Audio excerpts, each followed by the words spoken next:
everyone, thank you for joining another video.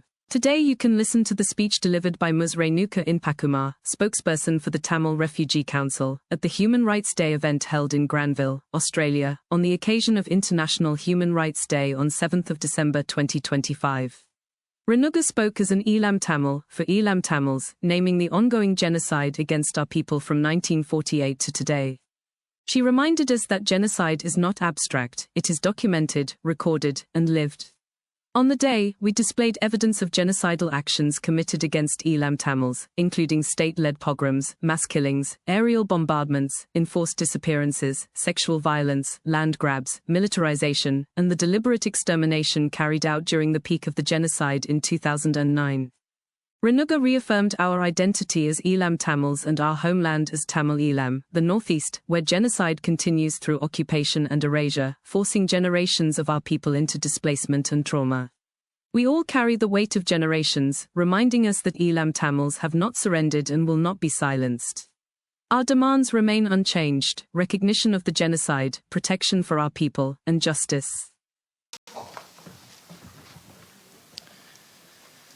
Vanakkam, good evening. Before I begin, I acknowledge the traditional custodians of this land and recognize that sovereignty was never ceded. This always was and always will be Aboriginal land. And that teaches us that resistance is not an act but a lifetime. Tonight at the Tamil Refugee Council dinner, we do not gather for celebration. We do not gather for comfort. We gather because there comes a time in every nation's history when truth must be dragged out of the shadows and forced without an apology into the center of the room. And that is what tonight is. This is a night of exposing everything the world has tried to bury for 77 years. A night where we confront, without hesitation, without softening, the reality that the genocide of Eelam Tamils did not erupt in 1983, did not conclude in 2009, and did not glide into anti-fantasy of post-war reconciliation. It has continued uninterrupted and intentional from 1948 to 2025 through citizenship laws that stripped our very existence, land seizures that tore Tamils from ancestral soil, militarization that turned entire villages into open-air prisons, demographic engineering designed to erase us from our homeland, mass graves, disappearances, and a system of economic suffocation crafted to keep our people permanently crushed. The slides you saw tonight are not symbolic. They are not decorative. They are not a timeline. They are evidence. Evidence that indicates a state and every international body that has chosen cowardice over truth. Evidence of children stolen, temples erased, journalists murdered, women violated, farmers dispossessed, languages attacked, and our mothers who have spent 16 long years clutching photographs instead of the bodies of their children. These images stand as a declaration that this genocide is not an archived memory. It is a living, breathing form of violence. For TRC, creating this timeline was not remembrance. It was a strike. It was a refusal to allow history to be reshaped by those who benefit from our silence. A nation that loses its memory loses its pathway to justice. And TRC will never permit that erasure. By marking every year from 1948 to 2025, we have dismantled the myth that our suffering can be contained to a single incident, a single leader, or a single regime. Denial is no longer possible. Not for politicians, not for academics, not for opportunists within our own community who thrive on ignorance. TRC itself was born from that refusal to be silenced. We began as a young people who stepped onto the streets with nothing but conviction and the knowledge that no one would speak for us if we did not speak for ourselves.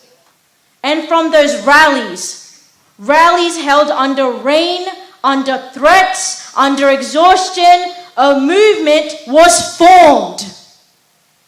A movement that gave refugees the courage to speak without fear, that forced institutions to confront the very faces they tried to ignore, that reminded the world that Tamils do not forget. But protest alone was never going to break a system engineered to deny genocide. So we moved further. We walked into the Parliament House, into ministerial offices, and into political spaces built to exclude us. And when we entered those rooms, we did not bend.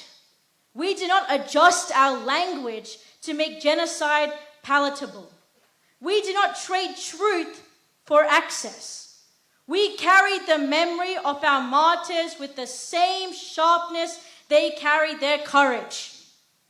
What strengthens this transformation even more is the solidarity we have built, not decorative unity, but lived unity. We have stood with Palestinians, Kurds, Rohingya, Afghans, Iranians, First Nations people, and countless others who recognize the machinery of state violence because it has touched their bones. Our struggles do not reduce each other, they amplify each other. And through that global connection, we show the world that the Tamil struggle is not a closed chapter. It is a global resistance movement that refuses expiry. And guiding this backbone are the teachings of Medhigu Velapillai Prabharan. He said that teachings that remain as sharp today as they were under the drone of our aircraft and artillery.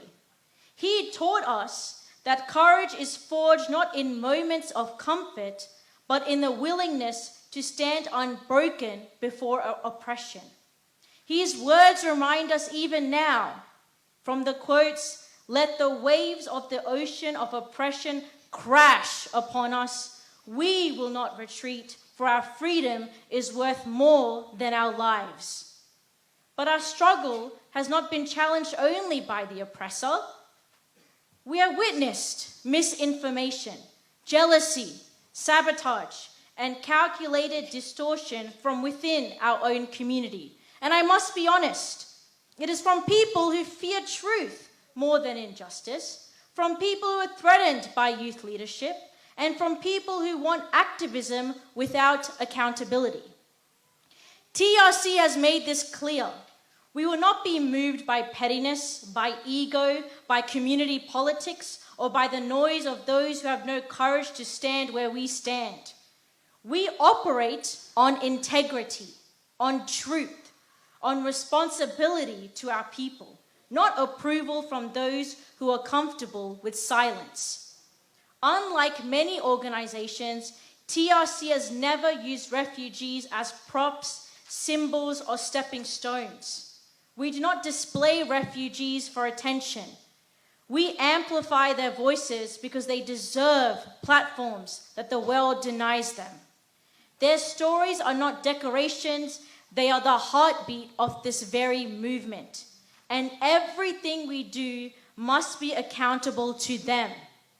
That is why no internal sabotage, no external pressure, no political hostility can break us. TRC is not temporary.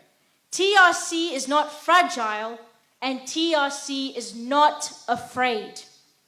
We will not give up because mothers are still searching for their disappeared children, because refugees are still caught in the violence of limbo, because our youth still carry trauma that adults pretend to forget. To give up would be to accept that the genocide succeeded, and we will never allow that. We will not fall, because our foundation was built by those who stood before tanks, who protected their culture under siege, who carried Tamil Eelam in their hearts when the world wanted us erased. Their courage lives through us. Their determination speaks through us. Their dream lives inside every breath we take. So tonight, with 77 years of truth behind us and the strength of an entire nation within us, we declare with absolute certainty our struggle will continue. In the streets, in the political rooms, in community spaces, in art, in memory, and in every demand we make. Our fight for Tamil Eelam, our fight for refugee justice, our fight for truth, these are not temporary commitments, they are the purpose of our existence. We are that people, we are that movement, and we are that backbone. And we will keep rising, relentlessly, unapologetically, and without fear, until justice is delivered, until refugees are all free, and until Tamil Eelam stands in the world as the nation it has always been. Nandri, thank you.